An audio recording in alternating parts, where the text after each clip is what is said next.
जय रघुवीर समर्थ. दशक 11, समास 4. सारासार विवेक निरूपण. श्री गुरुभ्यो नमः. परब्रह्म निराकार, गगन सदृश, बदल न होणारे निर्विकार आहे. ते निश्चल असून अंतरात्मा चंचल आहे. त्यालाच दृष्टा साक्षी असे म्हणतात. हा चंचल स्वभावाचा अंतरात्माच देव असे म्हणून घेतो.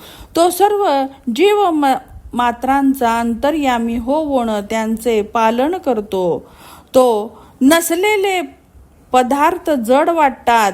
तो नसलेला देह व्यर्थ जातो.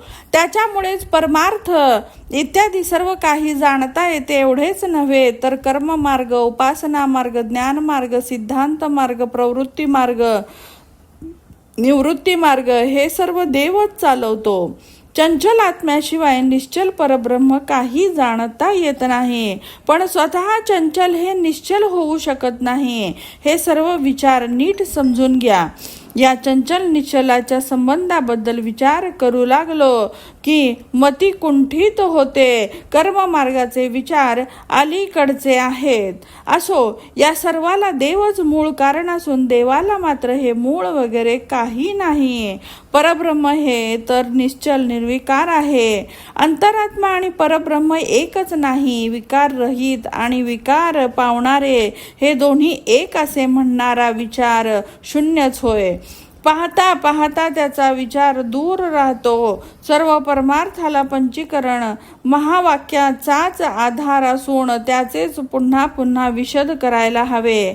तसे पाहिले तर पाहिल्यापासून देहापासून स्थूल देहापासून 8व्या मूळ मायेपर्यंत 8ही देहांचे निरसन केल्यानंतर विकार तसा काय राहील. म्हणून विकार पावणाऱ्या सर्व गोष्टी सत्याप्रमाणे वाटणारे जादूचे खेळ आहेत.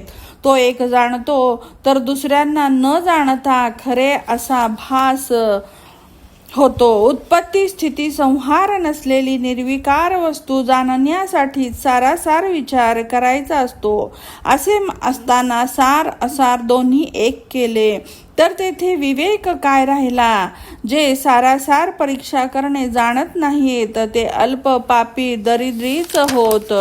एकटाच जगद्रूपाने विस्तार पावला आहे तोच अंतरात्मा. तो अनेक विकार पावल्याने निर्विकार नव्हे. ही गोष्ट स्पष्टच आहे. ती तुझ्या अनुभवाने पहा बस. पण शेवटपर्यंत राहणारे शाश्वत कोणते, नाश होणारे अशाश्वत कोणते हे लक्षात येईना.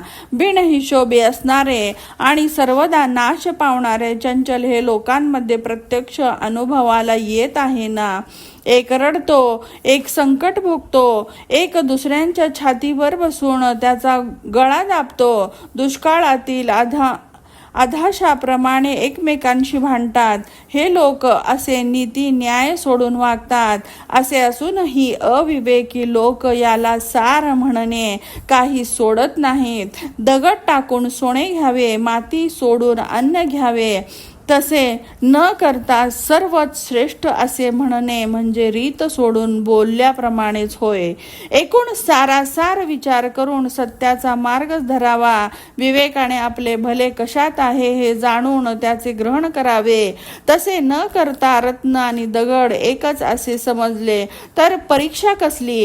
म्हणून शहाण्यांनी परीक्षा करावी. परीक्षा केली नाही तर तू मार, मी मारतो असे होणार हे निश्चित. सर्व एकच असे म्हणणे ही विचार रहितता होय. सारांश घ्यायचे तर योग्यच घ्यावे. जे घ्यायचे नाही ते घेऊ नये आणि उच्च नीच जाणावे हेच ज्ञान होय. संसार रूपी बाजाराला आलेल्यापैकी काही जण शाश्वत वस्तूच्या लाभामुळे अमर झाले. एखादे बिचारे फसून आपले मुद्दलच गमावून बसले. ही गोष्ट जाणून घेतलेल्यांनी न फसता सार वस्तूचा शोध करून ती घ्यावी आणि असार वस्तू वमनाप्रमाणे आहे हे जाणून तिचा त्याग करावा. ही उलटी खाल्ली तर कुत्र्याचे लक्षण होते. तेथे सुशील ब्राह्मणांनी काय वमलायचे. असो, ज्यांचे संचित कर्म जसे तसे ते त्यांना लाभते. रूढीने अंगवळणी पडलेले काही जाऊ शकत नाही. एक पक्वान्न जेवतात, एक घाण काढतात. एक चमत्कार असा की प्रत्येक जण आपण करीत असलेल्या वर्तनाचा अभिमानच बाळगतात.